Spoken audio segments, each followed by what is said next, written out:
नमस्कार मंडळी, कसे आहात? आज तुम्हाला मी हरभऱ्याच्या पानांची भाजी कशी बनवायची आहे ते मी दाखवणार आहे. हे बघा, हरभऱ्याच्या पानांची ताजी भाजी घेतल्या. ही खायला फार पौष्टिक असते. चला तर मग आपण बनवायला घेऊया. हे बघा, अशा प्रकारे भाजी चिरून घ्यायची असते. ही भाजी अशी बारीक चिरायची.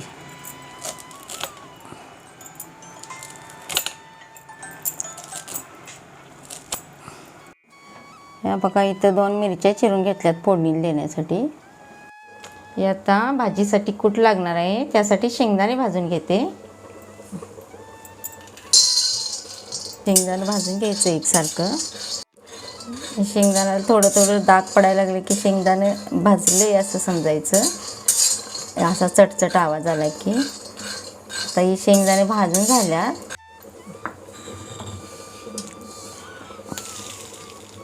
हे शेंगदाणे खलबुत्यात मोठे मोठे चिचून घ्यायचे.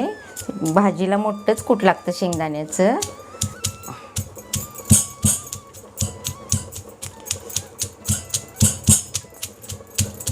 हे बघा, शेंगदाण्याचं कूट आता करून झालंय. आता याला काढून घ्यायचं शेंगदाणे.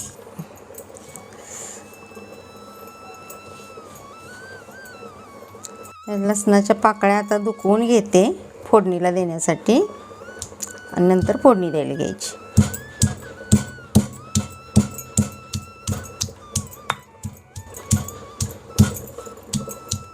आता लसूण दुखवून झालंय.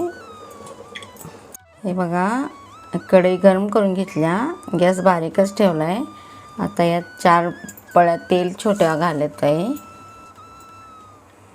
आता तेल गरम झाले, यामध्ये लसूण टाकून घेते.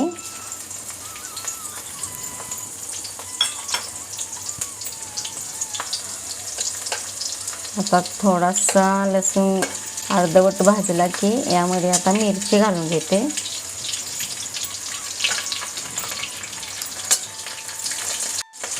मिरची डाग पडेपर्यंत भाजायची, लसूण लाल होईपर्यंत. असा मिरचीला असे डाग घेतात. अशा प्रकारे भाजी चिरून घेतल्या. आता ही भाजी कढईमध्ये परतून घ्यायची. ही भाजी एकसारखी अशी हलवायची.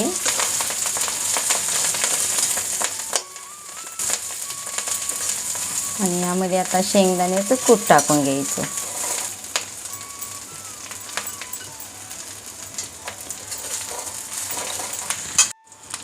यात थोडं मीठ घालून घेते आणि आता एकसारखी हलवून घ्यायची. असे एकसारखं हलवल्यामुळे यामध्ये मीठ कूट एकसारखं लागून जाते. आता ही एकसारखी हलवून झाल्या. बारीक गॅसवर ह्याला वाफ द्यायला ठेवायची.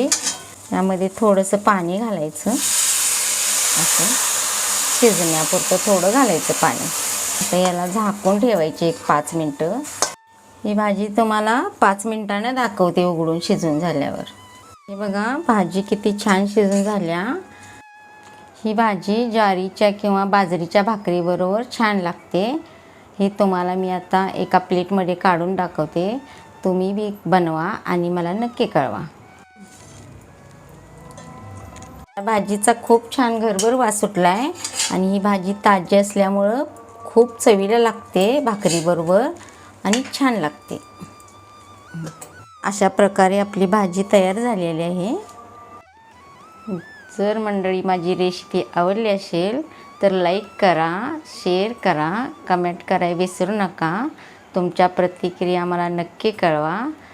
जर चॅनलवर नवीन असाल तर सबस्क्राईब करा.